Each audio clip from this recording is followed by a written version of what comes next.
On this episode of Travels with Bill, we're in Kenville, Manitoba, exploring this small town community and learning some of its best secrets.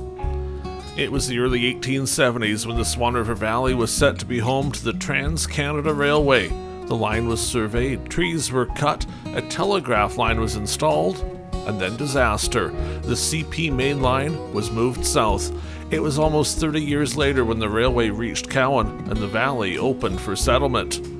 In 1904, what was then known as the Thunderhill Branch Line was under construction, and it ran right through what is now Kenville. The town wasn't surveyed until 1905, so construction of the town site was delayed until then. But it almost didn't happen. The people of nearby Durban presented a petition to the railway, asking that Kenville not be developed. That petition was ignored, and the town is here to this day as a result. This big green spot is where you used to find elevators. The first one was built in 1906, the British American Elevator Company. In 1912, a second elevator was built and leased to the United Grain Growers Company. That same elevator became a pool operation between 1924 and 1926. About that time, Pioneer Grain added an elevator in Kenville. UGG rebuilt their 1912 elevator in 1935, and an annex was added during the war in 1940. It was 1949 when the pool elevators wanted to build a new structure, but couldn't because it would be in the way of the UGG farm supply shed. Pool bought the UGG plant. It was torn down in 1983.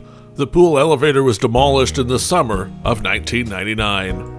We're just north of Kenville, flying along Highway 83. The main highway curves off to the right, and if you go straight to the south, you end up in Kenville.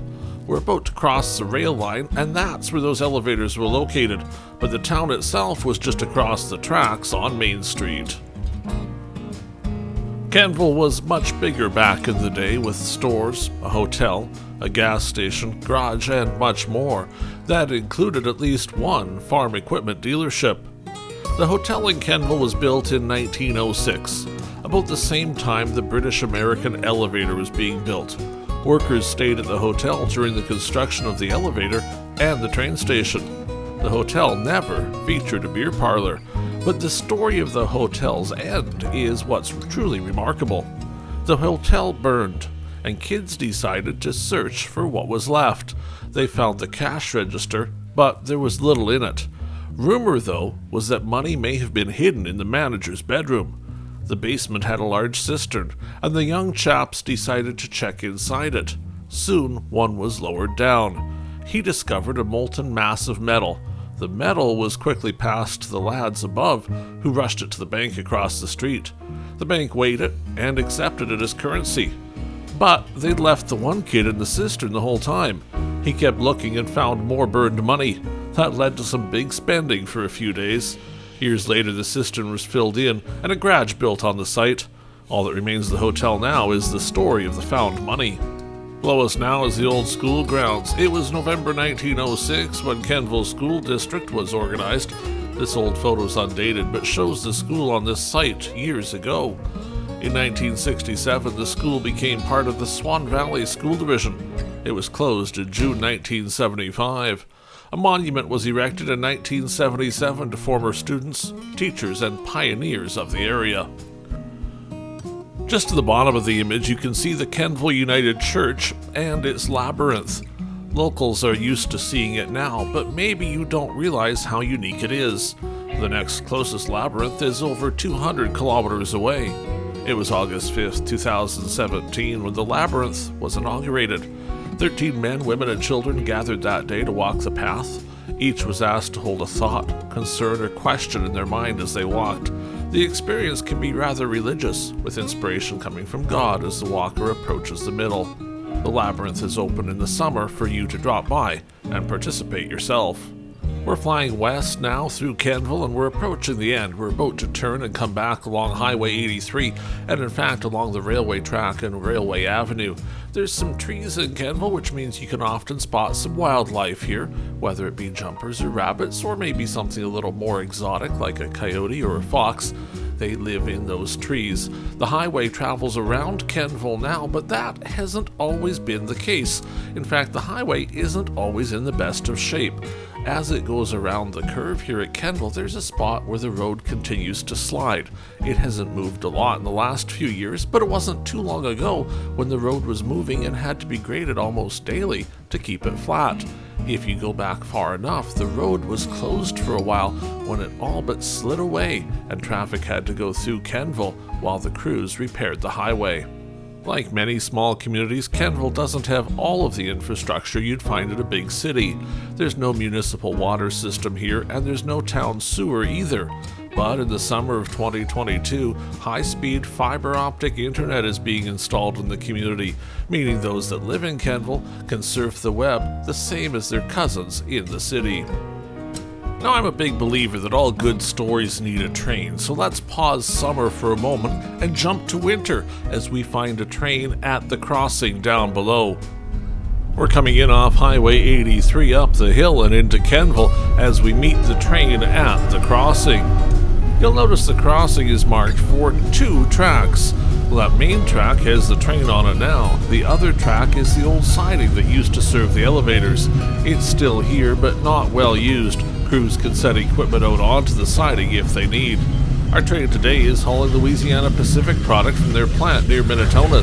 If you search on our channel, you'll find a whole episode that shows you where that plant is and where these trains originate. Well, back to summer we go as we fly over Kenville with a much greener grass ongoing. The railway track here goes through town pretty quick. The trains don't stop anymore, but there are some hills in the area, so larger trains travel a lot slower. There's some beautiful houses in Kenville as well, and some acreages, like this one we're about to fly over, really on the outskirts of Kenville.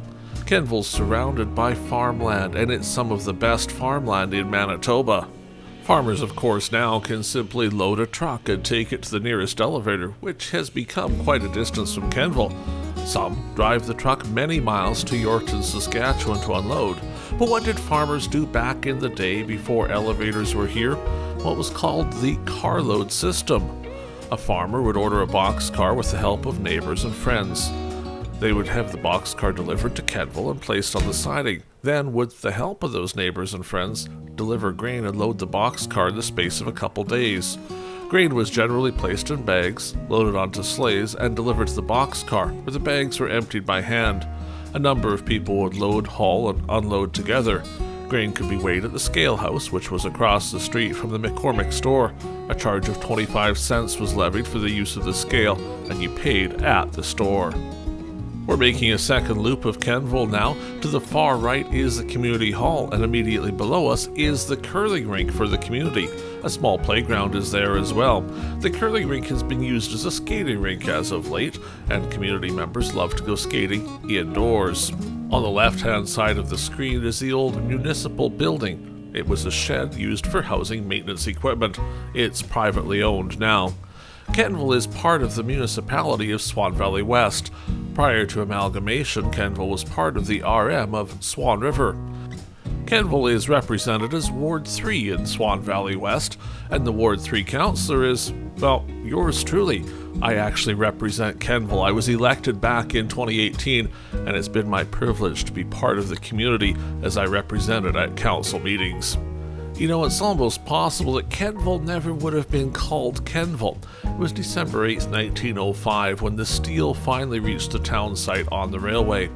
Over 30 miles of the line had been graded and steel was installed later on. Pressure was applied to adopt the name Square Plains. That was the name given to the area years before by fur traders and surveyors. But the railway was having none of that. They didn't want two-word names for any of their communities. So the CNR decided on Kenville. They named it after John Kennedy, who was the contractor in charge of building the grade. So Kennedy became Kenville, and the town was born. We'll take one more swing through the downtown area of Kenville, then we're going to take a look around and show you how amazing that farmland is that surrounds the community. A lot of the material we're talking about today comes from a history book on Kenville from 1977. It was distributed at the Welcome Back picnic held on July 2nd and 3rd of that year. It tells the story of Boys and Girls Clubs of Manitoba. That's what you'd know as 4-H these days. The Manitoba Ag College came up with the idea. In 1913, there were 472 members across our province.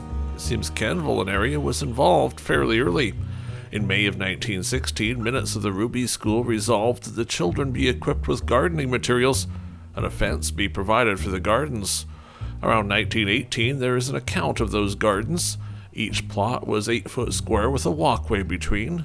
When school was out, children still went to tend their plots. In the fall, the vegetables were harvested and entered in the fair. Around the same time, a special railway car was traveling around Manitoba.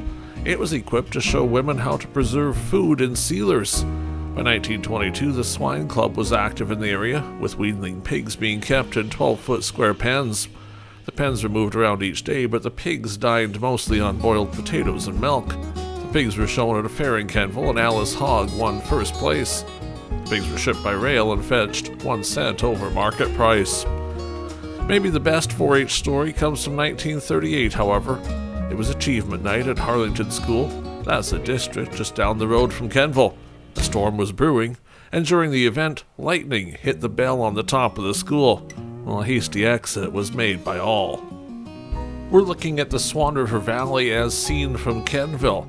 Kenville's nestled in the valley between the Duck Mountains and the Porcupine Mountains. Just to the south is the Pretty Valley area. Kenville is on a ridge. Locally, that's known as the Kenville Ridge. From Kenville, you can see quite well, both to the north and to the south.